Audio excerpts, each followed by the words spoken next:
What's up, ladies and gents? Welcome to another debrief, EP27, the last episode of the contract here in San Diego. Bittersweet, but we're ready for new change and new experience. I'm ready, dude. I'm glad I'm not gonna have to sit down at 11 o'clock and be told that I'm going to be going to a different unit. I can just sleep, normal schedule. The uncertainty of not knowing what to do, man. Yeah. And it was so much harder this contract because not only we don't know where we're going to float at the start of the shift. At 11 o'clock, you're always kind of wondering, it's 10 o'clock. Should I rush? I want to go do a bed bath, but maybe I'm not going to because I'm going to get floated. Or sometimes leaving dressings. Like I want to change all these dressings and be done with it for yet the end of the shift. But now you have to pace yourself to figure out, I'll change one dressing and I'll leave the other 2, 3 for the other nurse because I only can do so much in my 4-hour shift. You know what's really heartbreaking? Getting floated to med-surg or Tele, seeing that the page has a bunch of meds till 11 o'clock. Then you see a giant blank from midnight till 4 o'clock in the morning. Because you're like, this is going to be a chill assignment if I could stay here. This was supposed to be a reward. Yeah, right? And then you get hit with the, hey, you're going to float to step down, DOU, you got to float there. And you're right, because then it's like, usually when I come on a shift, I rush to get everything I have to get done before midnight. Because let the patient rest for that amount. Usually it's like maybe some antibiotics throughout the night. Got to check on something in the ICU, but you let them rest. Here, it's like you're not rushing as much. Well, first of all, you are really rushing because you have to make sure you finish all the stuff you got to do by 11 o'clock. But you're not rushing as much because you're like, okay, well, if I don't do the bed bath, if I don't change the dressing, I'm getting floated. I'm not going to have to deal with it. I'm going to float. I'm going to leave. I'll just pass the meds. But this kind of sucked because like in the beginning of the shift, it's where I spent most of my time actually talking to patients. And when you know you're getting floated, or if you are floated, you're mostly going to float again at 11, you're in a rush. You're just in a rush to pass these meds, do your vital, especially like MedSurg. State ratios, you have 4 or 5 patients. Only amount of time you have allocated for is just passing meds, doing blood pressures, and that's it. Because then you got to chart. And charting alone, it's like at least 40 minutes. Another aspect that makes it difficult is the hospital that we worked at.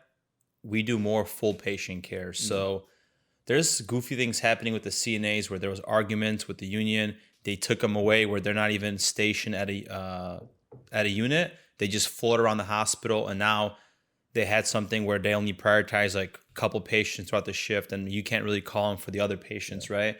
So we're doing full patient care usually with these med-surg patients and in general in this hospital. Not only that, now you're overworked with trying to get out on time, and patient care ultimately suffers at the end of the day because the turning and the little things, oral care, whatever you want to do, personal hygiene gets thrown out the window because you have to prioritize charting, getting meds done because you got to float somewhere else. And being a pawn as a traveler sucks in this because you know what's best for the patient. You're establishing awesome rapport and then you're leaving in 4 hours. They felt safe with you. That's all gone. Another nurse asks the same questions at midnight, and it's very frustrating for the patient. Yeah, this contract's main theme, I think, is basically adapting and overcoming. Adapting in the sense that we normally work ICU all our careers. All our prior contract was ICUs, and we had to adapt to working DOU, working oncology sometimes, MedSurg, Tele, ortho. We had to adapt. And then not only do we have to adapt, is we have to overcome this frustration of being thrown somewhere else again at 11 o'clock. And even with outside of hospital stuff, our schedule. We had to adapt our schedule because we didn't get the days we wanted. That was the worst too. Yeah. It's almost like the days we did ask for, we were purposely put on because you asked for those days off. That was a big theme that was discouraging. Discouraging, a really big hindrance. And usually the contracts, we usually try to do like 2 or 3 in a row, 2 for the most part, and we look forward to renewing. In this contract, I was like, damn, I could renew, take the easy way out, or I'd rather do a little bit of upfront work and maybe try to work at a different hospital because of this schedule just being so terrible. And usually we're okay with renewing our contract for another 13 weeks because the scheduler has worked with us. We've always had a schedule that was basically the same. Yeah, maybe once in a while they would put us a day separate or whatever. But anyways, we would probably get a switch because it was 1 day every couple of weeks versus 3 days a week. So that was never a big deal until this contract. And And just the way the schedule was, that itself, the floating I could deal with. It's fine. It's whatever. I'm already at the hospital. Use me whichever way you want. Just don't try and screw me over. But the schedule was the biggest thorn in the butt because nothing we could do about it. Nothing at all. We would try to call, even when we had a fumigator our place, and we called 2 or 3 weeks at a time and say, hey, we're getting our place fumigated. Can we please have these days off? Nope. We called a few times, left a few voicemails, not even a callback. Nothing. Complete silence. And then we're just like, we literally gave up. It's just been such a nuisance. And it's not just us. It's a struggle with all the travelers that are working in this facility. And it's just an ongoing theme. And this is what they're going to keep on doing because, remember, we're there temporarily. Once Matt and I leave, or once the traveler leaves that's complaining, that complaint doesn't really get filled anymore. Or if it doesn't get filled, it's filled at somebody else that still has this threshold of tolerance that is able to deal with it for us to contract, and nothing ever gets done because we don't have a travel nursing union that stands up for us. And this theme, we could even apply it to nursing in general, where there's outcries and requests from people, nothing ever gets done, and the system kind of takes over, and the business, the unit is run the same way. Just here where we had a group chat, people were complaining. We were supposed to write a bunch of emails to the scheduler because he wasn't being fair. He wasn't treating other travelers fair. 3 months later, we're still in this group chat where because it's end of the contract, new travelers are coming in, same problem. And it's just discouraging because nothing is getting done. Nothing will be, just like you said, we're just travelers, temporary workers. But also it flows over to the other aspects of healthcare. If you're trying to change it or improving your unit, you hear these outcries and nothing gets done. Yeah, it has to happen like on the clock. And only people that can really drive change is staff nurses. If you think about it, travel nurses, it's really hard for travel nurses to drive change because who's going to take your side? At least if you're a staff nurse and the whole unit is unhappy, the hospital has to work with you to solve that problem. As a travel nurse, no one has to work with you. Right, and that's funny that you mentioned that because when I listened to the tone of all the staff nurses when it comes to their schedule, they felt discouraged too. Like, oh, my schedule is going to get messed up. And that's like a theme that's been happening there because they have the same scheduler that we had that doesn't care for us and he doesn't care for them. And it's just a complaint, but there's no resolution to it. Yeah, it's definitely interesting how unit dynamics vary from hospital to hospital. Each unit has its own struggles. If it's with management, if it's with staffing, if it's with scheduling, if it's with protocols, physicians, every unit has their own thing they have to kind of deal with. And it's some problems are universal. Like, of course, staffing is universal, but some people deal better with physicians and with like management. Like Texas wasn't too bad. Our main issue with Texas was the urgency of the way they did interventions. Yeah, patient care. And yeah, but then you had an NP there at all times, right? Here you don't have an NP, and you do have also that lack of urgency sometimes. But the acuity is a lot less here than it was in Texas, I feel like. Oh yeah.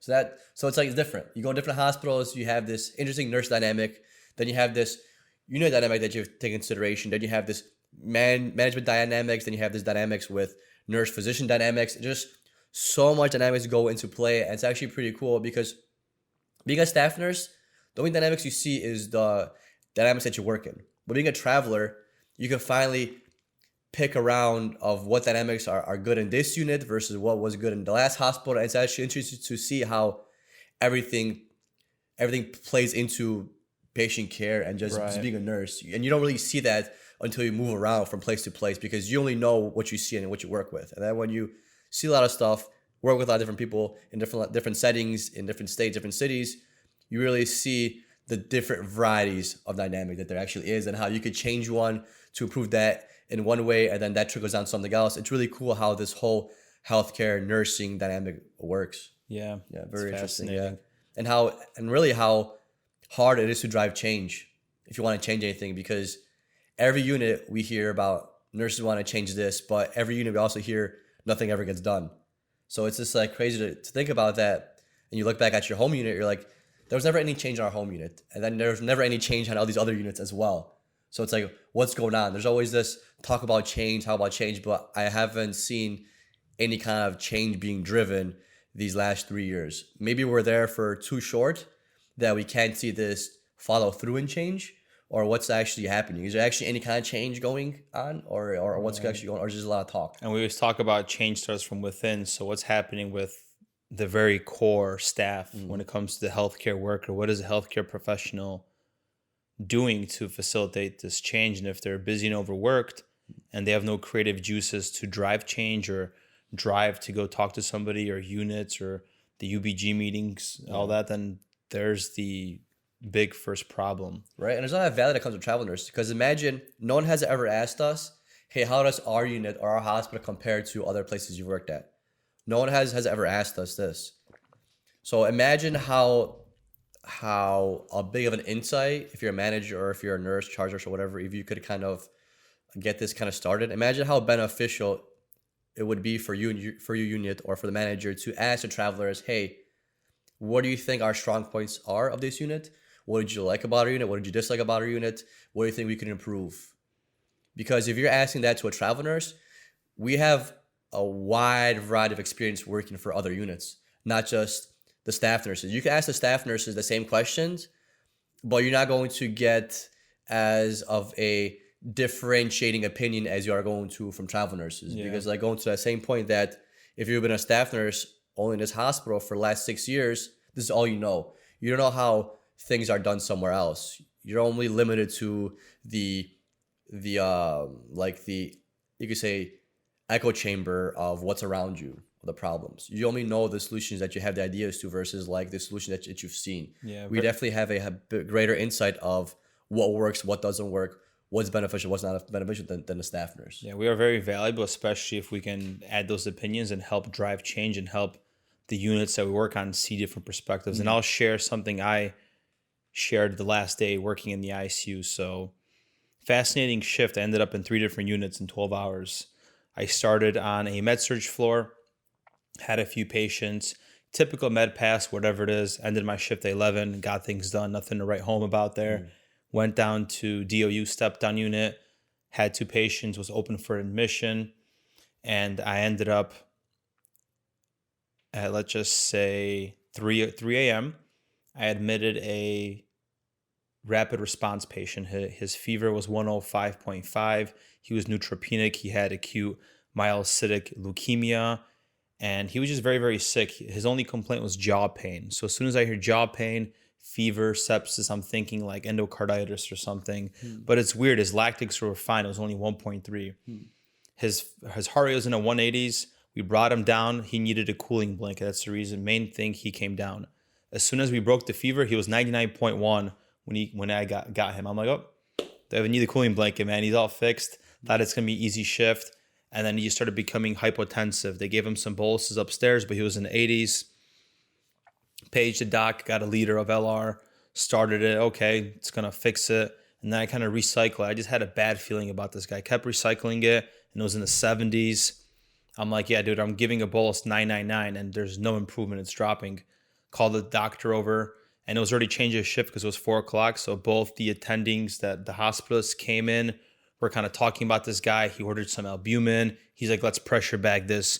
Put him in Trendelenburg. I'm pressure bagging a whole liter of LR. Pressure in the 60s. Like no improvement. What's going on? He might need a central line, the doctor's saying. And at this point, we're just thinking he might need to go to ICU. So infusing LR, infusing albumin.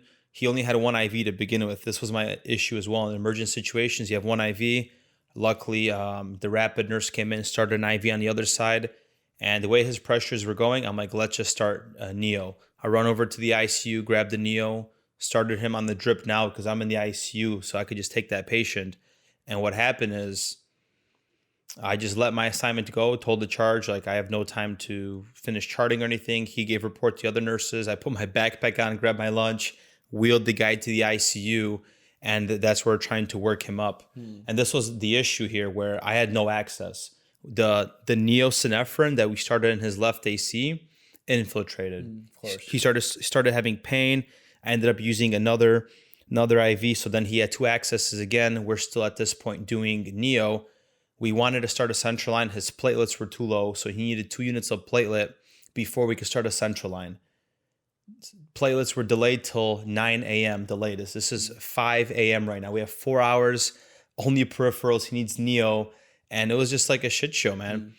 And also, I don't want to write home about, but this doctor wasn't putting right orders. I'm like, hey doc, let's do this, let's do that. We should get an echo. He had jaw pain. What if he has an endocarditis? He's like, yeah, good point.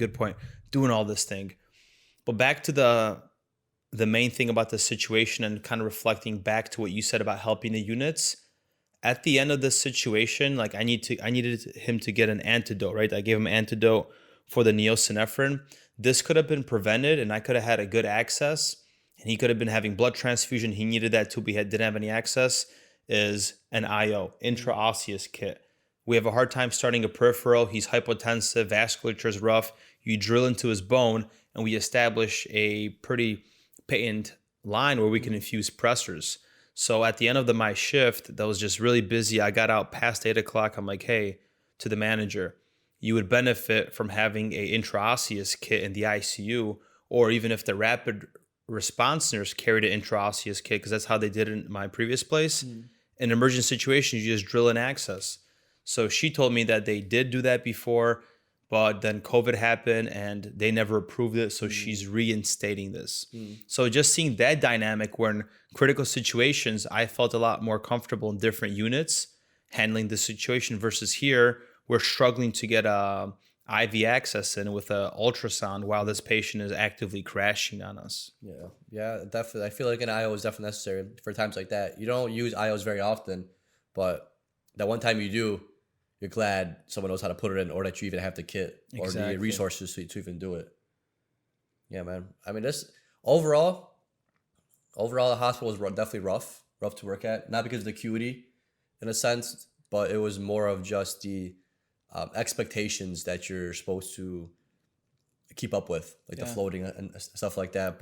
And lack of resources, like not having a CNA to help out with turns or bed baths. You always feel like a nuisance to other nurses trying to ask for help when they have things to do. But my patient here is soaked, and I just would love to change her, man. Yeah, there's just no resources for that. Right. Yeah. Or one of those days where like everyone's pooping, everyone's peeing, and it's just like you're going from room to room. Either you're helping a nurse change somebody, or you got to change your patient. It just sucks. Like it's always nice to at least have like one CNA where they're devoted to just patient care, because now, like you said, you have the nurse that's also doing all the strict patient care. Top of that, all the nursing care, you could say, then the meds and all that kind of stuff. Can be really overwhelming. But on a positive note, the nurses here were amazing. They're really good nurses. They always helped out. Teamwork was there. Yeah, especially when you floated, you felt appreciated.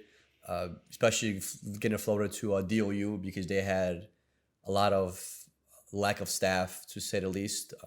Basically, majority of the travel nurses that were assigned to ICU basically working in step down in DOU, just because there was not enough staff there. So it always felt nice. It always felt nice going there, even though it sucked floating. Like I didn't want to be there. I prefer to be ICU, but it just felt nice to get welcomed by the charge nurse. If it was Nick or whoever else, or Zach or whatever, those are cool charge nurses over there. So that was always nice. Like the nurses definitely made it more tolerable, definitely, because if it wasn't for it being in San Diego, which is such a nice city, and a nursing staff there, and the physicians and the CNAs that we did have an occasional chance to communicate with and work with, they definitely made it a pleasant experience in the mean. The hospital went from like an F to probably like a C+. I want to say just like that, Yeah. And this is our last debrief when it comes to being on contract. So maybe for the future episodes, we'll give you guys some tips, maybe some case studies, or if anybody wants to hop on the show and share their patient experience, how they troubleshoot, and just talk about it on the debrief, you're more than welcome to hit us up, leave a comment, send us an email at info@coupleofnurses.com. We'd love to chat with you guys. Yeah, that's the one thing I really want to nail down while we're in Thailand, is maybe having somebody, because these debriefings are really fun, and it would be really cool if somebody else could hop on and share their experience, if it's somebody from the ER or MedSurg or just anything, because we want to keep these going. This is always good to talk about the shift. Sometimes we have a stressful shift, and the best thing we do is just talk to each other about it, just to walk through how it went, and it makes us feel better. And it's always a knowledgeable time, because the debriefs, it's cool because you're sharing your nursing knowledge that you gained through school, and you're actually applying it to real life scenarios. Right. And we're over like 200 episodes into the regular podcast episodes. So there's only so many episodes we could have talking about mental health for nurses or burnout and all those topics. So and now we have like sports psychology, all these bigger topics. So it's nice to kind of go back to the bedside and talk about patient experiences with Peter and I. So, And every shift is different. Like you guys know that whatever you need to work on, MedSurg, Tele, ER, ICU, everything is different. You could maybe have the same jobs, you know, passing meds, patient care, but it's always different. Like you have this box of things you got to do, but the box is always a different shape, you could say, if that makes sense. So it's always something different. I'm saying, Matt, you know, I'm trying to get at. Yeah, I'm trying to picture this metaphor right Like, now. you know, you have this box, you got to pass meds, you got There's some things in the patient box, care. some tools. but that box is like, it could be a circle one day, it could be a square. It's the same thing, but it's different, Yeah. you know. Don't be a square out there, guys. Yeah, be a circle. Jinx. Sure. All right, ladies and gents, thank you for tuning in with us. We'll see you on the next one. Ciao. Bye-bye.